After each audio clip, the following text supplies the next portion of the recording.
Hello mga sir! Ito nga po pala si Runners John and welcome to the first episode of our kwentuhan.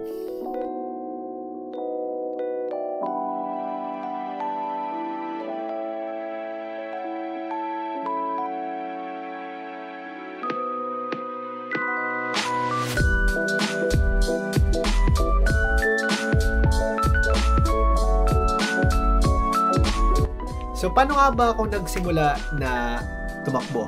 And paano ako nawili na tumakbo? So it started pre-pandemic year 2019 around September time. Isa sa mga katrabaho ko dati sa ICU which is si Mr. Jonas Nacario. Itong Jonas Nacario na to, talagang matunog ang pangalan nito. Umpisa pa lang talagang pagdating sa running, talagang pag sinabi mo Jonas Nacario, sobrang tanyag na pangalan yan dun sa amin. Isang ultra marathoner, finisher ng Bicol Endurance 124 miles. Madami na siyang tinapusan na mga 100-miler races, mga iba-ibang distance, mga 50, 100. Katrabaho ko siya sa ICU and dati ko na siyang kilala na tumatakbo pero hindi pa kami nung gaano close. So parang magkatrabaho kami sa ICU and then parang nagkataon lang na napag-usapan namin yung running.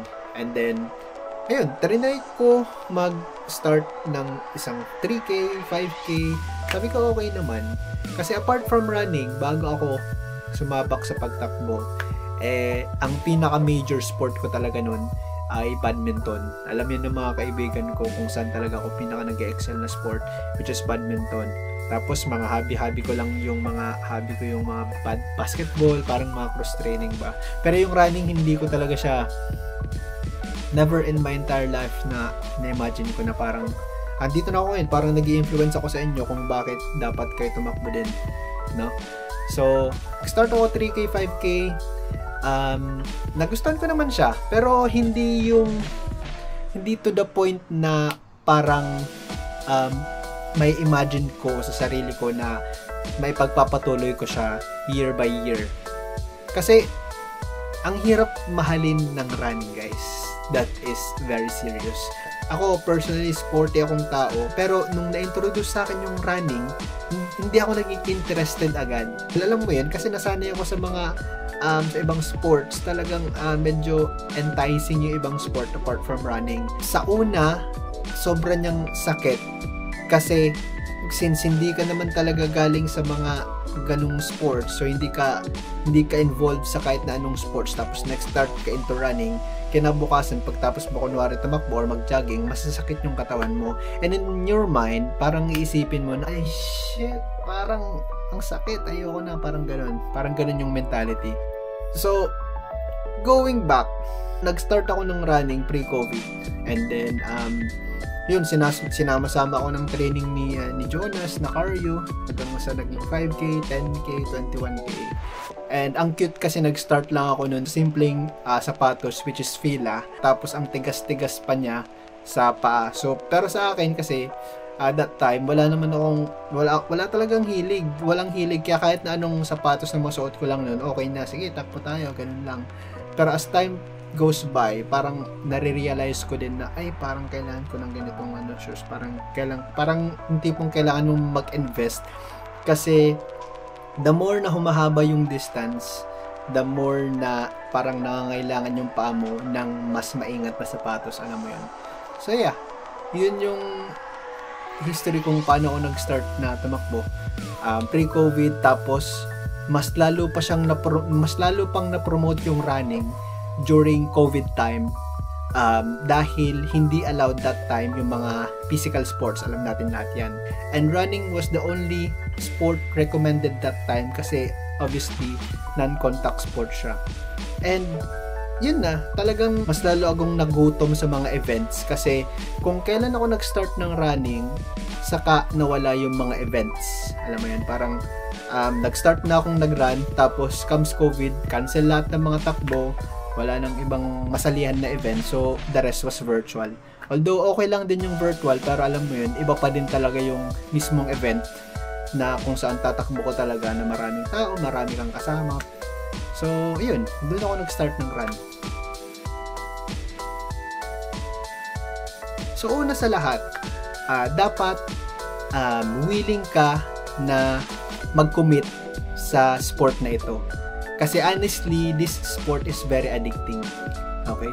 Once na naumpisahan mo na yung takbo, pagsali sa mga event, pag-collect ng medals, pag-collect ng memories, di ba? Kasama yan sa nako-collect mo sa pagtakbo. You meet a lot of friends, madami kang nakakasamang mga tao, okay, nakasalamuha, iba't ibang perspective sa pagtakbo, madaming bagay, no? So, napakasimple lang pero ang hirap gawin ng pagtakbo, 'di ba? So, dapat maging consistent ka lang sa mga pagtakbo mo, sa mga trainings mo, and once na maka-feel ka ng pain sa mga first few days mo, ituloy-tuloy mo lang siya. Kung kailangan mo magpahinga, bangon ko ulit the next day. Kasi the more you do running, the more you are gonna tolerate pain. Okay? Sa mga races, hindi mo may iwasan na makaramdam ng sakit, lalo na sa mga tuhod, sa balikat, sa paa. Normal yun. Pero kaya nga tayo nagtitrain, kaya tayo tumatakbo bago ang mga events para maturuan ang ating katawan at isip na matolerate yung mga bagay na yun. Okay? Maging consistent ka lang. Suot mo lang yung sapatos mo. Kahit anong sapatos, nag-umpisa tayo lahat dyan. Ako, dumaan din naman ako sa pagiging beginner. And hindi ko din naman masasabing expert ako sa larangan na to. Dahil baguhan pa lang din naman ako. Hindi ako yung mga matagalan na talagang tumatakbo. Bago lang din ako sa pagtakbo. Isa din ako sa mga non-elite runners na sumasama sa mga races. Ano ba yung mga dapat mo pang gawin? Dapat yung reason mo kung bakit ka tumatakbo dapat na andun din. Kasi minsan, kahit ako, may mga araw na hindi talaga para sa'yo. Alam mo yun?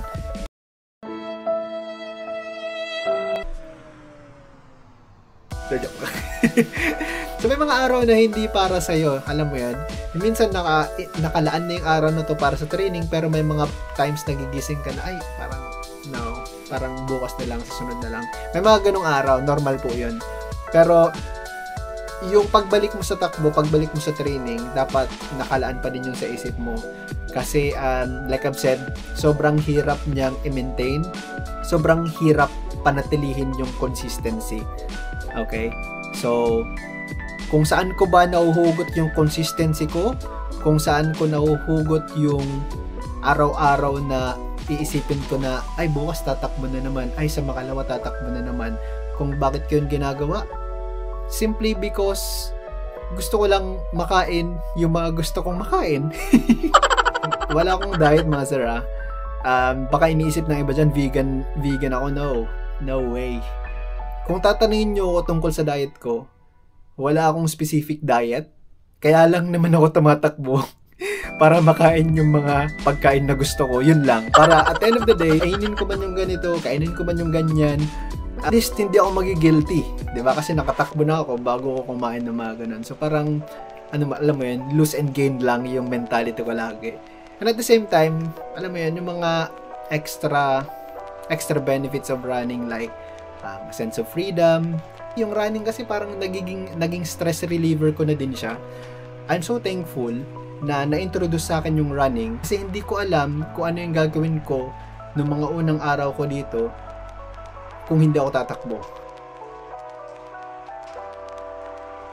Personally, kung nagbabalak ka pa lang naman tumakbo and hindi ka pa naman naghahanap ng mga mamahalin na shoes, kahit na anong sneakers sa bahay nyo, pwede yan, mga Skechers, kahit na anong sapatos, for as long as na pang sport siya, pwede mo siyang gamitin na tumakbo sa mga short distance na run, like mga 3K, 5K, pwede mo siyang gamitin for as long as na makatakbo ka, makalabas ka lang ng takbo.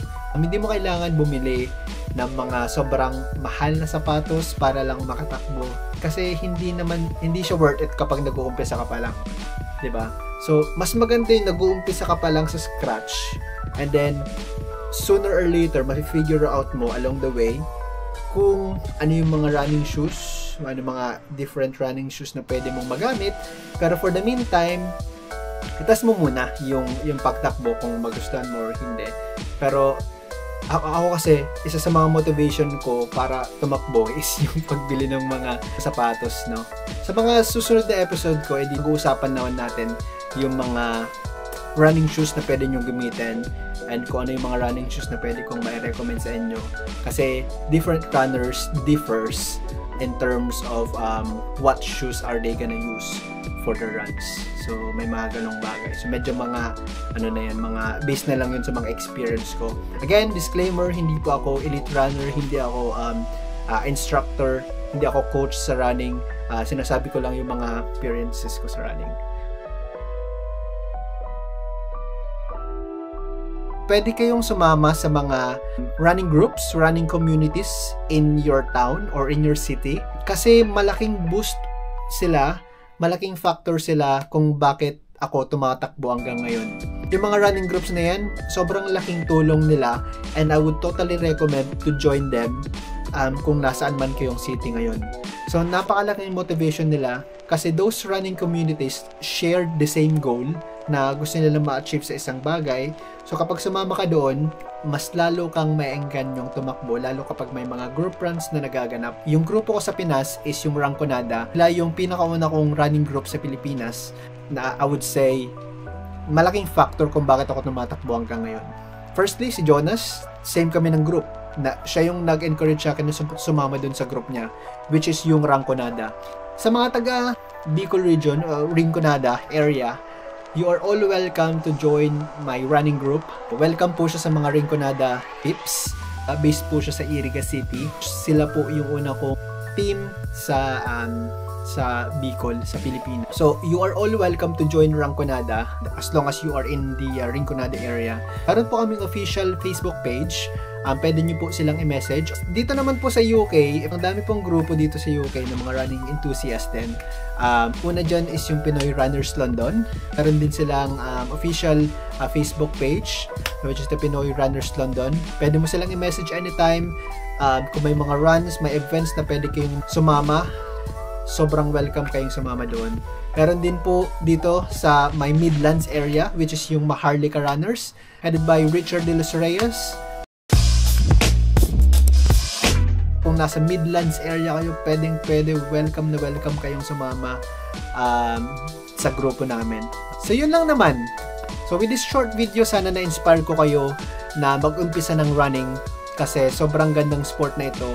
Personally, I would say hanggang sa healthy ako, hanggang sa nakakalakad, hanggang sa nakakatakbo, hanggang sa walang injury, I have no plans of stopping because meron akong supportive wife na nag-motivate sa akin tumakbo. Ano yun? 2 minutes pa! Ang lamig 2 minutes pa! 2 minutes pa! Pero masasabi ko na dapat mag-ensayo din kayo kung paano magpaalam sa mga misis nyo. Dapat parte din yan ng training ng mga mister. Mayroon kayong training plan kung paano magpaalam sa mga misis nyo para payagan kayo lagi sa mga takbo nyo. Mamaya gagawa ng siopaw and bukas parkrun.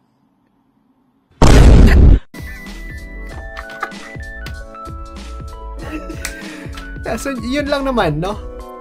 Hanggang sa merong nagsusupport, hanggang sa may mga nakasubaybay, I will continue to motivate you guys to run. Maganda sa kalusugan. This is also a good addiction. Kung gusto mong mag-addict, ito na yun. Magsuot ka ng sapatos, lace it up, go for a short run. I think that's it mga sir. So kung pinanood mo yung video na to hanggang dito sa pinakahuli-hulihang parte ng video, gusto kong sabihin na na-appreciate kita and thank you for supporting and watching my vlogs. So please don't forget to like, follow, and subscribe for more running vlogs and contents. So guys, kita-kits sa mga events and run safe all the time.